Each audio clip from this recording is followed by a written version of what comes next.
failure overnight. Number one spot, fail. I went to become a failure. 10,000 users in a week. Number one spot in App Store and Play Store. The app trending all over the city and investors are promising some big money. And I still managed to fail. How is that even possible? To tell this story properly, I need to go back to my earlier days, exactly 10 years ago. I moved from a beautiful Croatia to rainy Dublin, all in hopes of a life that is more amazing than what I was living back then. And while I did make some money on the side, I was a waiter in famous hotels and food chain restaurants, I felt so incredibly lonely. I didn't have a girlfriend, I had a couple of friends that all lived their lives, and we would meet once or twice for a drink or to grab something quick to eat.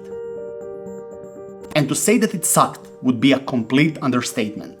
I even started a football group called Croatians Playing Football in Dublin, but you needed 10 players for that to happen. The group was amazing and popular, but still it failed so many times because there just wasn't enough of us. And back then, I started thinking to myself, what if there was an app that would allow you to click on an emoji of the activity that you want to do, and every single person that is interested in that activity would get a notification on their phone of what's happening. You want to go grab a beer with someone? Great, you post a beer icon on the screen, and everyone interested in socializing gets invited with that exact location on the map. You want to go see a movie? Same thing. I searched and searched and searched, and I couldn't find anything like this. The answer to all my problems and all my desires simply wasn't there.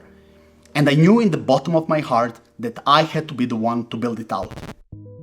Fast forward to the beginning of COVID crisis, so March 2020. I'm a successful entrepreneur, I have some money on the side, and I said to myself, okay, it was about time to build so-called Hook.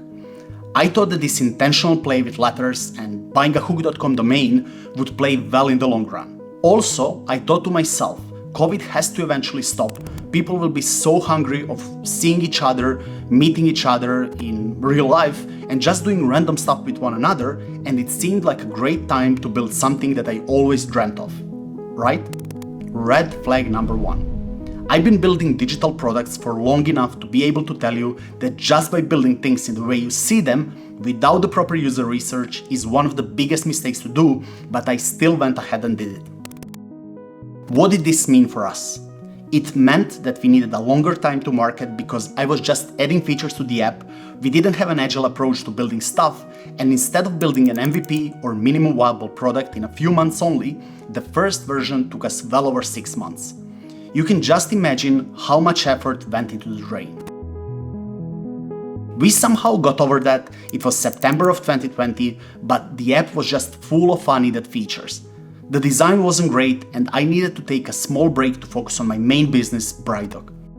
Few months flew by, and it was time to restart.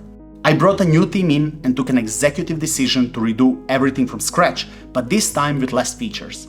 Again, I didn't care about the audience and their experience, but just building it in the way we saw it. I decided to cut some costs down and work with people I considered fit. Red flag number two. Many times by cutting down costs on projects, you actually end up paying up a lot more in the long run. Instead of hiring a few brilliant developers, I worked with people who weren't as amazing, and I paid at least double than what I would otherwise. The year quickly passed by, and the planned launch of December 1st, 2021 was quickly approaching. I was of course panicking, but for one more time we managed to somehow get over that and do some great things. We created some amazing campaigns due to some negotiation skills that I had or have, and I managed to secure some great advertising. Local football club that was playing Europe League had their Hook jerseys on, city buses were colored in our colors, and even the city hall supported us. The cards were simply dealt in our favor, and we were ready for our big success. We created some mystery campaigns with a line, Hook is coming, get hooked, December 1st, 2021. The whole city was talking and guessing what it was, and I remember it like today. 12 or noon of December 1st came and the app was live. First hour, 300 downloads. First 3 hours, 1,000 plus downloads, and our app was crashing due to the demand, and we are dealing with some amazing issues to have. In just the first 24 hours, there were thousands of users connecting, using the app, and that feeling is something that will stick with me until the rest of my life. But while always been a great marketeer and I know how to get people hooked to my ideas, I didn't develop a great product one more time. So what do you think is important for an app of such magnitude? Great design, right? Nice and useful features? Check. Push notifications? I'd probably say they were the most important thing, and guess what? They weren't working.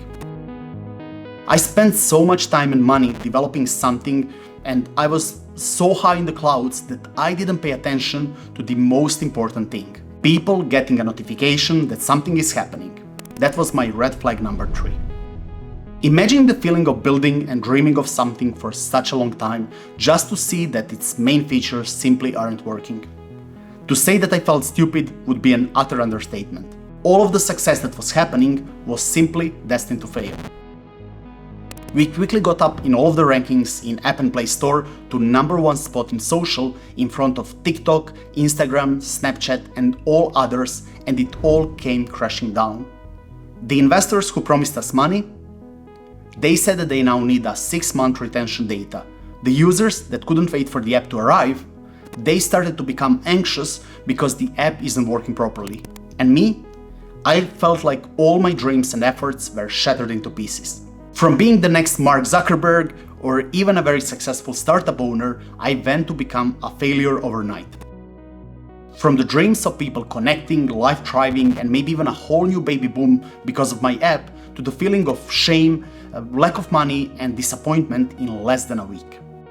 This app took years of planning and hoping that something of the similar magnitude won't go live somewhere else, and knowing that the journey came to the end was devastating at the time. I put my reputation on the line, and I was 1,000,000% sure that this will be a massive global success. And nearly $100,000 of my own private money, gone. I have to be honest, it really took me a while to recover from that. And the only beautiful thing, I learned so much, and eventually in the future, I wouldn't mind building this again. But I'll strategize first. I'll put my users' needs first. I'll build this from the ground up according to their needs with the best humanly possible team. And lastly, I'll make sure as hell that all my main features are working in the way they should be working.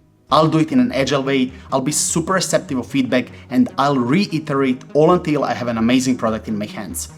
Until then, I'll remain an agency guy and a wannabe YouTuber, but I can finally live with it. I'll see you in the next one.